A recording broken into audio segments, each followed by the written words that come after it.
Welcome to the UO Today podcast, conversations that offer a glimpse into the heart of the humanities at the University of Oregon. Listen as our faculty, students, and guests introduce ideas and research that help us reflect on the past, navigate the present, and imagine possible futures. I'm Leah Middlebrook, Director of the Oregon Humanities Center.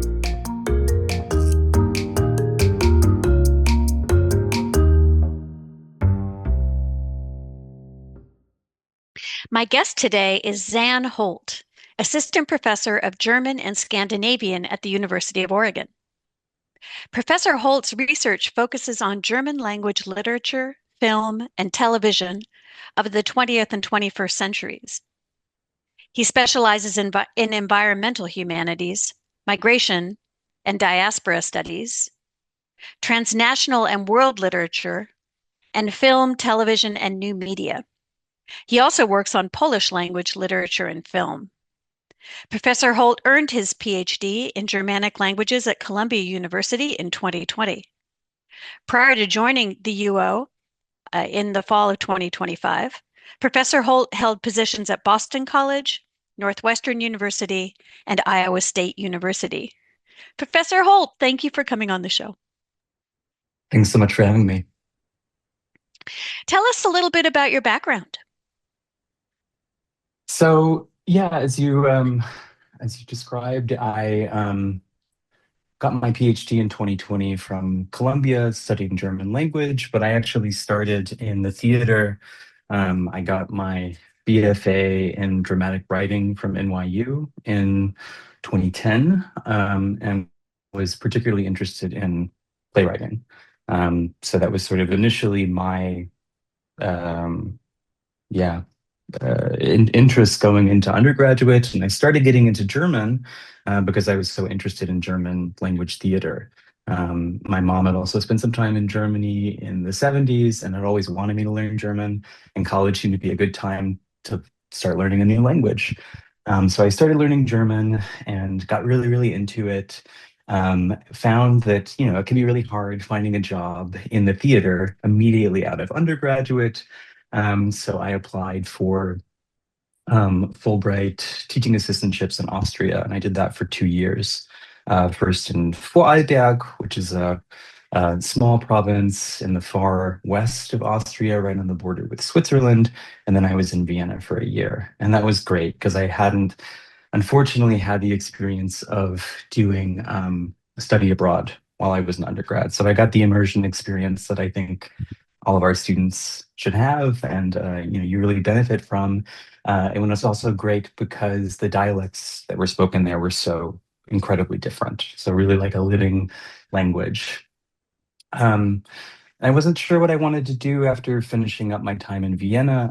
I still went to a lot of theater, still interested in being involved in the theater. So I went back and worked in New York for different theater companies for about a year, and found that to be very difficult. Even very successful theater companies, one company I was working for, they had to sort of sell the instruments that they were performing with between performances so that they could afford traveling upstate. So I thought graduate school might be a good move.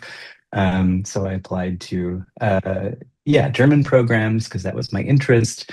Was initially interested in working on German language theater, but then actually shifted more into novels and less Austria and more Germany proper, particularly East Germany. So I defended my dissertation in 2020, which was kind of a difficult year to go on the job market, but then got my first job at Iowa State, worked as a lecturer there, teaching German language classes, and then was lucky enough to get a postdoc at Northwestern for 3 years. And then, as you said, was in Boston for a year. So a lot of really great teaching experience that's also informed my research a lot as well. Well, we're really glad to be able to welcome you here. Tell us a little bit more maybe about the move from theater into film and television. Yeah, so I think it was kind of an easier move than I expected it to be. just because I had a lot of knowledge just from learning how to write plays about how a story should be structured, a dramatic narrative. So that was something I felt like I already had a lot of facility with. But what was new to me was the kind of medial aspect of film as opposed to theater. Obviously, these are very different media.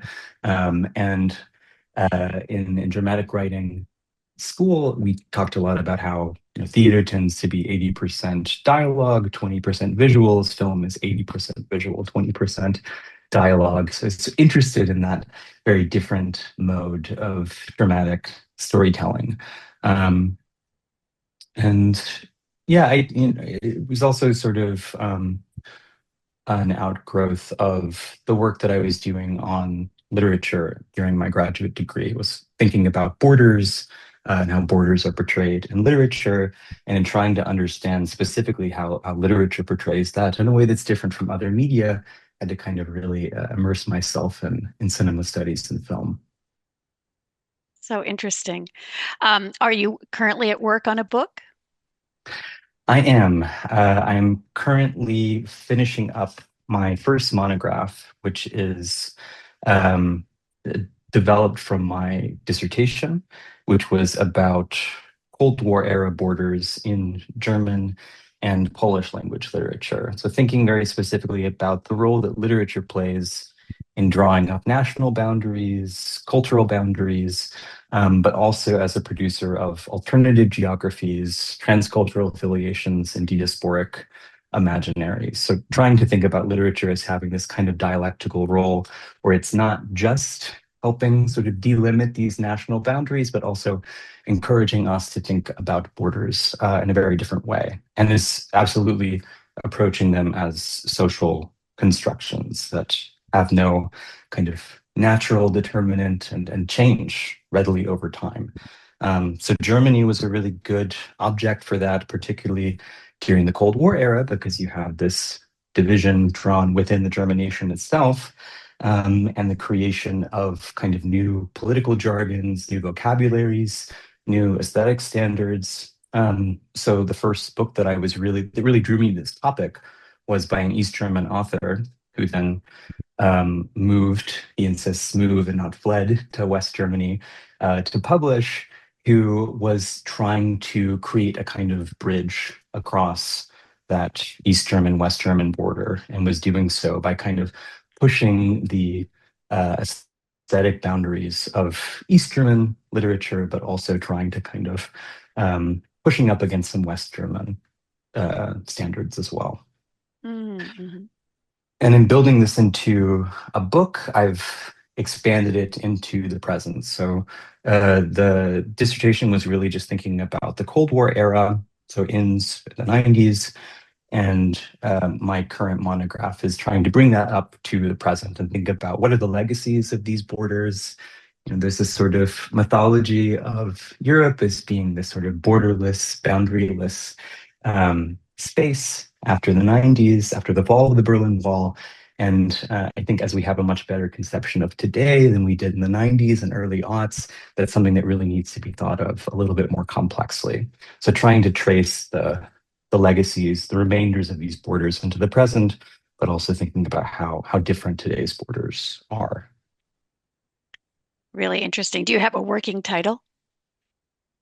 Um, it's changed so many times that I have to. I think the most recent one was textual transgressions, border poetics in German and Polish language literature since 1945. Can't wait. And then you're on a second book as well, right? Do you have a second book project in process? Yes, and that one I actually have a title for because the structure of it was so important to me from the beginning. That's Dumping Grounds, Wasted Objects, Lands, and Bodies. So that's a very different project, even though it's also trying to be transnational in scope, really focusing largely on German language cultural representations, so not just literature this time, but also film and television. And it's an environmental humanities project, thinking about the movement of waste and waste as a 21st century aesthetic problem. Hmm. What other kinds of issues do you explore in environmental humanities? So I'm currently in the process of developing my syllabus for nature culture class that's going to be offered in German studies next quarter. And I'm really interested in the role that German language philosophy plays in defining what nature is, particularly at the end of the 17th century, beginning of the 18th century. You have all these incredibly important figures like Johann Wolfgang von Goethe, who was sort of the German Shakespeare, but really thought of his scientific accomplishments being more important than his poetic accomplishments. And I think it's hard to kind of grant him that, considering what a kind of monumental figure he is in the German arts. But I mean, his role in the development of the sciences created the idea of morphology, the influence that he had on thinkers like Alexander von Humboldt is extremely important. Ecological thinker, sort of one of the founders of the idea of ecology, um, really can't be underestimated, I think. And there are a lot of workers now, and a lot of people working in German studies who are thinking about the importance of this moment. And also, the importance for the connection between the natural sciences and the humanities that existed at that moment, which is also very important for us today and kind of making a claim for the importance of the humanities. So this is kind of central to my approach to the environmental humanities class that I'm organizing Hmm. for now. Hmm. No, it sounds fantastic. Um, and then what other kinds of classes are you teaching? I taught a class in the fall on migration in German language, culture, media since the beginning of the 20th century. So we read works by exilees, people who fled Germany during the Nazi period, but also new kind of asylum seekers, immigrant communities that came into being after the end of the Second World War. And really just kind of trying to trace the history of this idea of immigration, Germany's sort of self-understanding vis-a-vis immigrants, asylum seekers, refugees from the beginning of the 20th century to today. Because, you know, just as trash is a very, very important object, borders, migration, refugees. This is a very, very important topic for the moment. And this became particularly pronounced in 2015 with the beginning of the 2015-2016 so-called refugee crisis. Um, and yeah, so just in that class, we're trying to kind of understand the context, the historical context and the cultural context of that moment. Hmm. What kinds of projects do you have students work on in that course? So that course was great for student projects because there's such a huge body of material that they can work with that would have been impossible for me to cover entirely by myself. So I really just focused on what I took to be the key moments in the 20th century and in the 21st with this the beginning of the refugee crisis, but then um, actually set aside a couple of weeks for students to work in groups, kind of help them develop related projects. So students presented on actually Polish refugees who had moved to Germany in the end of the 19th century, also to the United States. So thinking about migration even before the period of the class, which I think is good also for encouraging them to continue to engage with this topic is something that isn't, completely covered by my class. And it was great. I really, they took a lot of initiative. They really enjoyed working with each other. Their presentations were fantastic.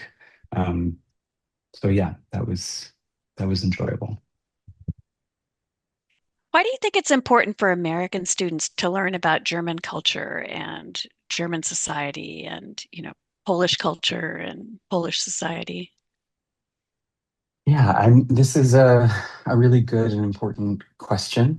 Um, Particularly right now, is I think we're having to kind of define what exactly, a German studies program should be doing or a Slavic studies program should be doing. And I do remain kind of committed to not just the German canon, which I think always needs to be rethought and kind of reorganized, and that we not just be reading Goethe, but that we also be reading lesser known thinkers of the 19th and 20th centuries and 18th centuries.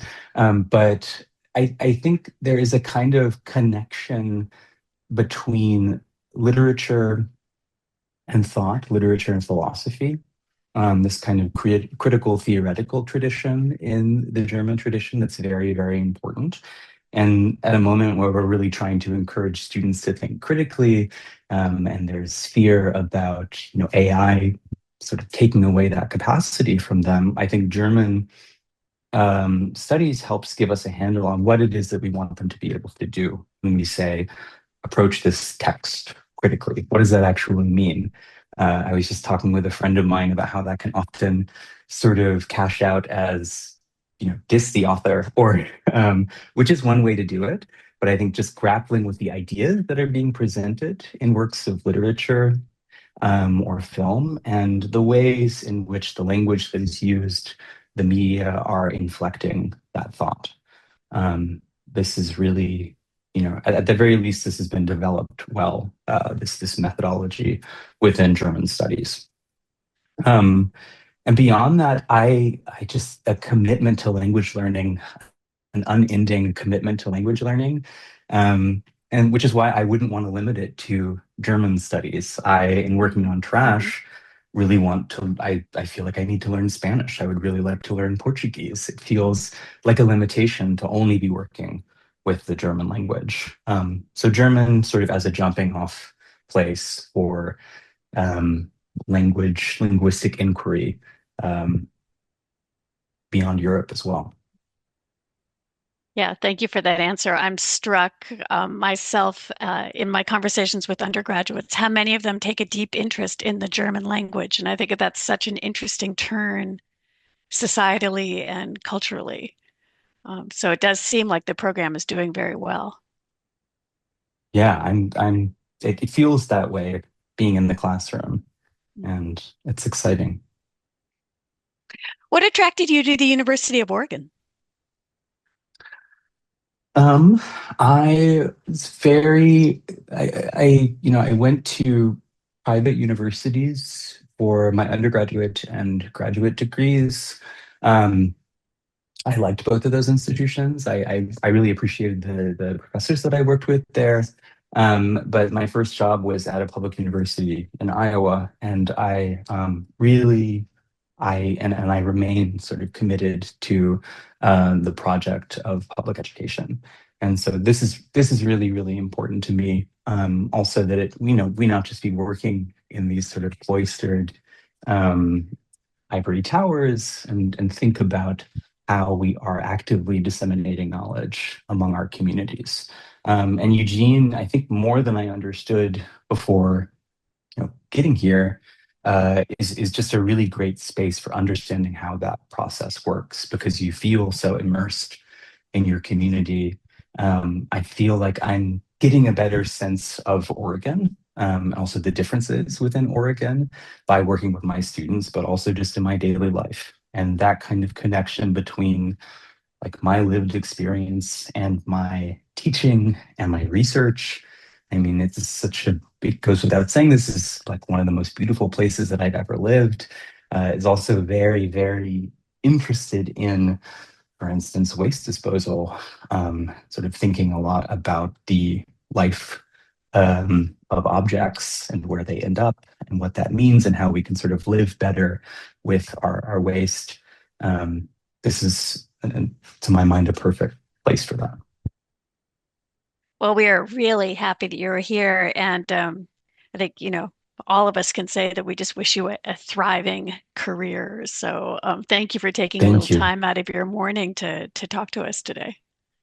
Thank you so much for having me. This is great. I've been speaking with Xan Holt, Assistant Professor of German and Scandinavian at the University of Oregon.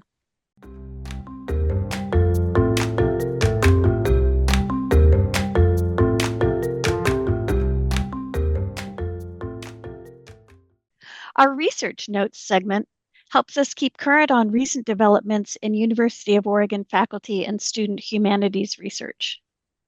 Today, we will speak with Nina Amstutz, who has been awarded a prestigious American Council of Learned Societies Fellowship for her project, A Multispecies Framework of Art, the Bowerbird Across Disciplines, Cultures, and Time.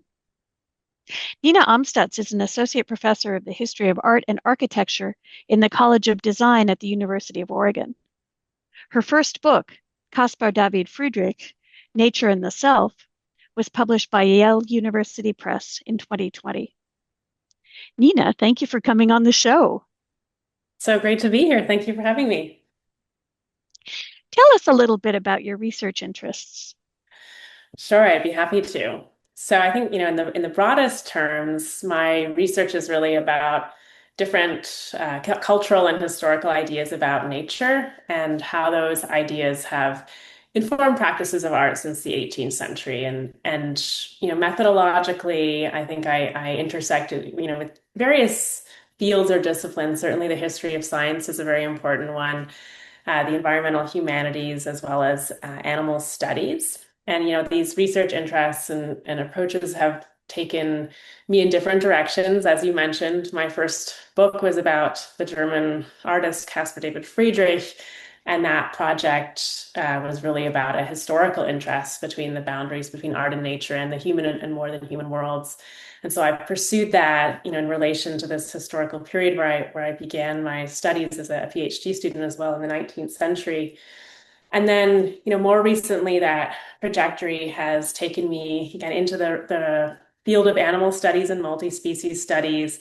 And I'm now, very interested in the nature of creativity itself. And so that perspective on the boundaries between art and nature is not just about human art anymore. Actually, it's actually ventured into the question of creativity beyond the human. And that's sort of what I'm working on for the ACLS project. That's a great segue into my next question, too, because I wanted to know more about the ACLS Fellowship and about your project. So, yeah, of course. So, for those of you who aren't familiar with the bowerbird, which is really the kind of leitmotif in this book that I'm working on, a multi-species framework for art, it's a bird that has evolved what one might describe as a cultural practice that approaches the fine arts. And what I mean by that is that it as part of its mating display, it creates these structures out of sticks.